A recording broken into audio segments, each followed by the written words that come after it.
Welcome back to the Sunday Tape Podcast. I'm your host, Tony, and my co-host, Nick. Did you do something with your hair? Co-host is not feeling too hot today, guys. Just give you a heads up. So he's not going to do much of the talking. So I'll be more than happy to do all the talking like I usually do. So without further introductions, let's dive into it. This episode is brought to you by me, myself, and I. We'll be talking about week 2 of Colts free agency and how we're doing and what we need to do still. So diving into it, 4 positions of the most dire need, kind of listing them in order from the most dire to least dire. Starting with the linebacker position, we need 2 at this point, which is never ideal. Going into the end of March, we also need edge 2, wide receiver 2, and strong safety. That's the 4 positions we're going to kind of dive into today, and hopefully Ballard gets 1, if not 2 of these guys this week or next week. First off, starting with the linebacker position, again, it's bare bones, guys. There's a handful of them that could start on this team, but again, the best we're going to get out of this group is bridge gap players for the draft or next year's draft. Starting with Denzel Perryman. Not the biggest fan of his, not really too interested, but that's one of the best names that are left in the linebacker class right now. And then you got Matt Milano. I do like him. Problem is his injury history, plus he's 31 years old going on 32, getting kind of to the twilight of his career. And then the 2 names I do like, Jermaine Pratt, which was our starter last year, besides Zaire Franklin. I do like Pratt. I think he was better in coverage than Franklin was, and better setting the edge as well as better against the run. So I do like Jermaine Pratt. Problem is he'll be 30 as well, so he'll be a bridge gap guy. But again, I think we can get a lot out of him. Same with Bobby Okereke. You know, he used to be a Colt, went to the Giants, and now a possibility to be reunited in a Colts uniform. So we'll see how that goes. And those are the only 2 that I really like in this class. Would be Jermaine Pratt or Bobby Okereke. Bobby Okereke is going to be asking for more than Jermaine Pratt. I wouldn't mind bringing Jermaine Pratt back for his asking price that we paid last year for him.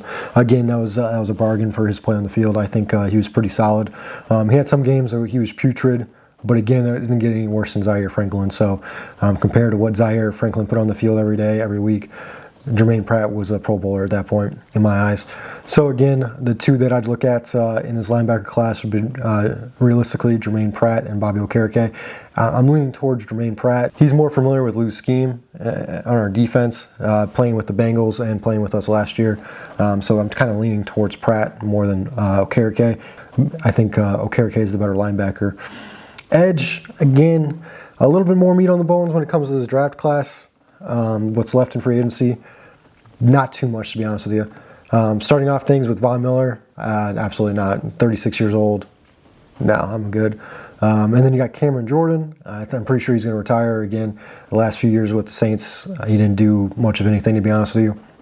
At that point, I think it was just kind of what he did in the past, which is the reason why he was still starting for the Saints versus what he was doing currently. So again, I'm not too interested in Cameron Jordan. Hassan Riddick, he's an interesting name to watch. Problem with him is you don't know which one you're going to get. Are you going to get the one that doesn't do anything on the field, or are you going to do the one that gets over 10 sacks in a season? So again, you really don't know which one you're going to get with him. He's so hot and cold, it's ridiculous. Some games, he's just a game wrecker. Other games, he's just non-existent. That was the only option left between Riddick, Cameron, and Von. Then I'd go with Riddick, but there's still 2 more options that I do like better than Riddick. One being Jadeveon Clowney. I am a fan of his. Problem is his age. I think he's about 34 years old. He's on the twilight of his career. He is a good run stopper. He did have a good season with the Cowboys last year. I think he led them in pressures as well as sacks. Again, he's still got it. The only problem with him is that he's never had more than 9 sacks in a single season. And that's even with J.J. Watt on the line as well and other Pro Bowlers. So that's the only thing that scares me about Clowney, is that I don't think he's ever reached his full potential. And at this point in his career, he's not. I liked him a lot coming out of college, not so much the last few years. So again, it's kind of what has he done in the past versus what he's still doing. Still solid player. Again, just this class is just so bare bones at this point. It's it's just a bunch of names more than anything. The one I do really like is Joey Bosa. I know I'm going to get some criticism for that one due to his injury history. He has played the last 2 seasons fully healthy. In the last 2 seasons, he's done pretty well. Middle of the pack against the run, above average against the pass. Not too shabby there, and that's pretty much what we're asking for in our edge 2 position. Set the edge, rush the passer. So again, I think he can do both. The problem is, what price tag is he going to want? I know he was making over $10 million last year with the Bills. Does he want that much this year? I do think that's a bargain, especially if you can get a full season out of him, so that we can kind of bridge that gap to next year's draft, and then go from there. Hopefully, we do find an edge in this draft as well.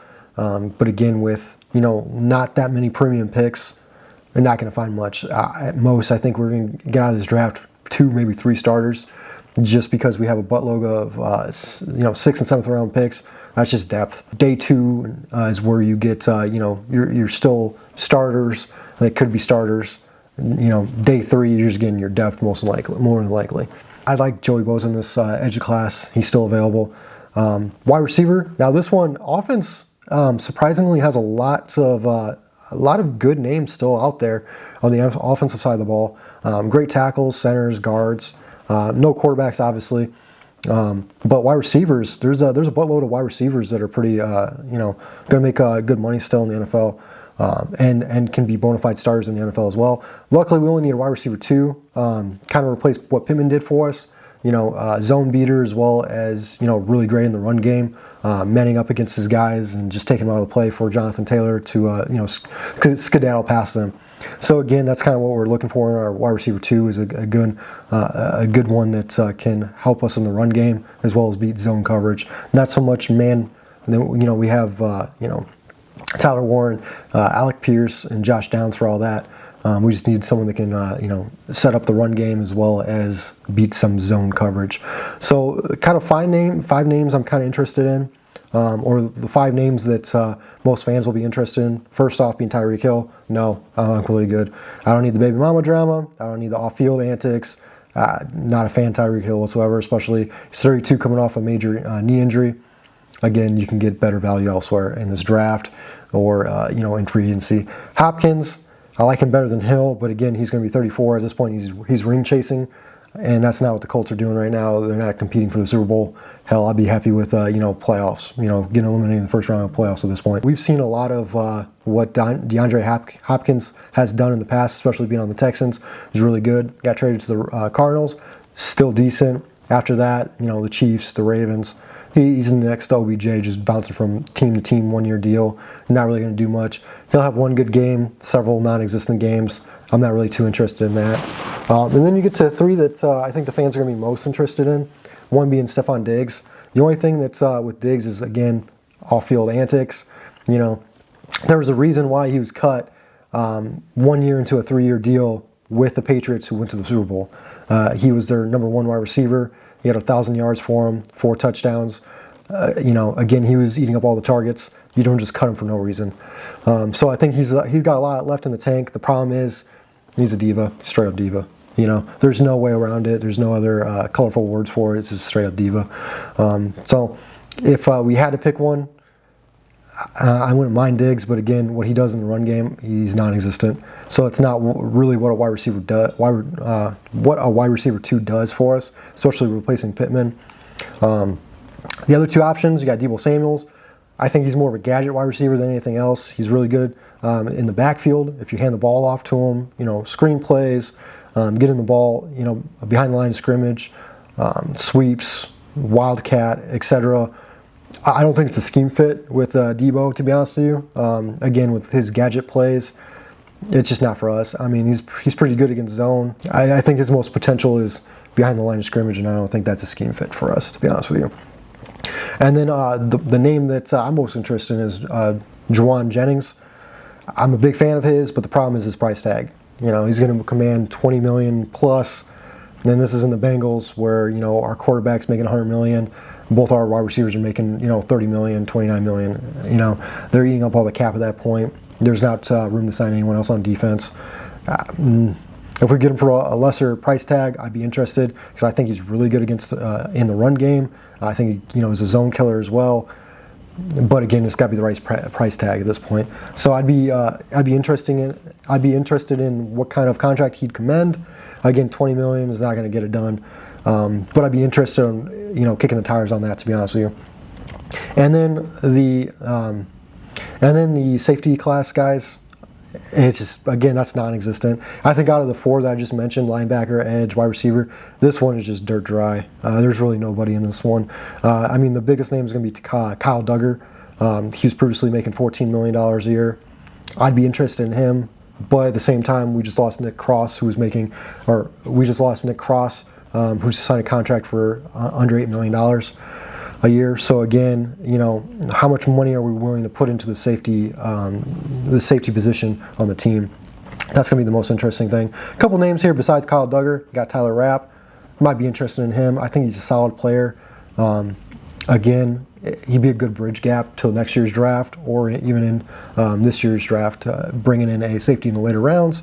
And then you got DeMar Hamlin. I'm not really the biggest fan of him. I think he's he's the tool on defense. He's just one concussion away from being at the end of his career. And then someone that I'm kind of interested in, I'm probably going to heat for this one, Ladarius Sneed. I know he's a corner, but I would be interested if he switched positions and see how that goes. Kind of like how Jalen Ramsey did this past year with the Steelers, switching to safety. I'd be interested in that. But at strong safety, I'm not too sure. I think he's more of a free safety, to be honest with you. So again, we'd have to see. But the most interesting name in this class would be Kyle Duggar. I think he's the best one left, unless we make some kind of trade. Otherwise, it's 100% draft. There's no one. And that's not even to mention that's not even to mention the backups that we need and the depth along the offensive line, both tackle positions, guard position, center position. It's bare bones on our team for that. I think a lot of that's going to come in the draft in the later rounds, 6th and 7th round picks, because we have multiple 7th and 6th round picks there to kind of have project players along the line of scrimmage. So that's where we'd look and turn to the offensive line to be the draft. I think there's still a lot of names in free agency, but all of them are starters, and we have our offensive line, all the names penciled in for the offensive line for the next 6-7 years of starters, minus Quentin Nelson, who would probably retire by then. So again, everyone else is kind of signed, sealed, and delivered for at least the next 3 years along the offensive line, and just needing depth at that point.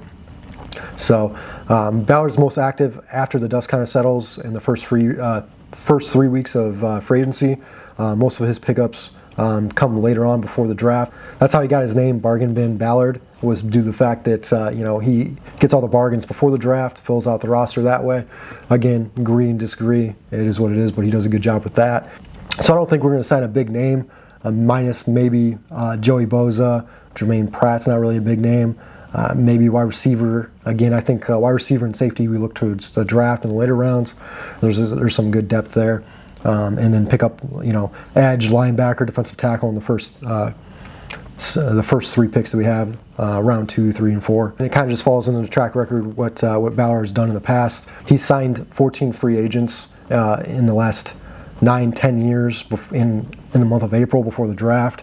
Some notable names that he's signed: Jonathan Hankins, Stephon Gilmore, and Justin Houston in the last several years. Those all came in the later weeks of free agency, week 3 and onwards. So I don't think anything really gets done this week in week 2 of free agency. I think we see some movement week 3 and then the week before the draft as well. So that's pretty much it, guys, covering week 2 of Colts free agency. Again, not too exciting, not that many names to cover, just because there's not that much left in free agency at this point. All the bad contracts went the first, during the tampering period, and then got signed on that Wednesday as well. So not too much left. We signed most of our in-house guys, most important ones being Daniel Jones and Alec Pierce. So again, I think that's pretty much it when it comes to free agents this year, and the rest are just going to be, bargain 2-3 year deals, 1 year deals, and that, to be honest with you. So more to come this week, guys, on the podcast. Stay tuned. Comment in the comment section on YouTube, as well as follow us on X and Twitter, Spotify. Again, start up a conversation. I love talking Colts. I love talking football. Very passionate about it. So again, I love debates. I love comments. I love any kind of interaction with the fans when it comes to just loving ball and talking ball. So again, hit us up there, and we'll see you next time on the Sunday Tape podcast. And hopefully Nick's feeling less green.